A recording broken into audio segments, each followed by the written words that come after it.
నాయందు ఎవరికి దృష్టి కలదో వాని యందే నా కటాక్షం కలదు. సాయిరా సాయిరా శ్రీ సాయిరా సాయిరా బాబా బాబా చెప్పిన సాయిరా. ఈ వాక్యాల యొక్క నిగూఢమైన పరమార్థాన్ని ఈరోజు చూద్దాం. సామాన్యంగా దృష్టి అనేది కళ్ళకు సంబంధించిన చర్యగా చెబుతూ ఉంటాం. కానీ బాబా పలికిన దృష్టి అనే పదములో జ్ఞానేంద్రియానికి సంబంధించిన భావాన్ని పలికారు. ఇద్దరు మిత్రులు ఉండేవారు. వారిలో ఒకరికి బాబాపై భక్తి విశ్వాసం ఉన్నాయి.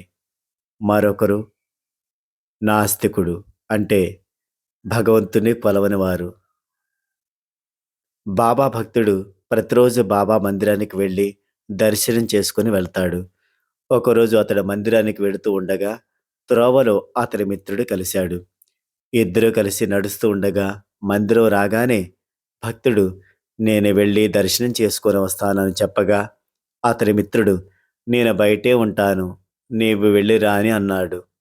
భక్తుడు దర్శనం చేసుకుని వస్తుండగా అతడిని తేలు కరిచింది. అతడు ఎంతో బాధపడుతూ బయటికి వచ్చాడు. బయట ఉన్న మిత్రునికి ₹1 దొరికింది. ఇద్దరూ కలిసి నడుస్తూ జరిగిన సంఘటనలను ఒకరికొకరు చెప్పుకుంటున్నారు.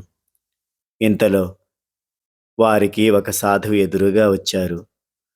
భక్తుడైన మిత్రుడు, స్వామి, నేను బాబానే నమ్మి ఎంతో భక్తితో ఉన్నాను, అయినా నన్ను తేలు కాటివేసింది అన్నాడు.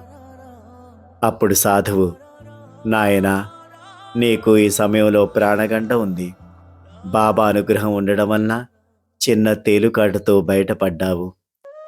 బాబా తన దయతో స్వల్ప ఇబ్బందితో నిన్ను బయటపడేలా చేశారు. ఎప్పుడు నీవు బాబా యందు దృష్టి పెట్టి ఉంటావు కాబట్టే నీ యందు బాబా కటాక్షం చూపారు అని ఆ సాధువు చెప్పాడు.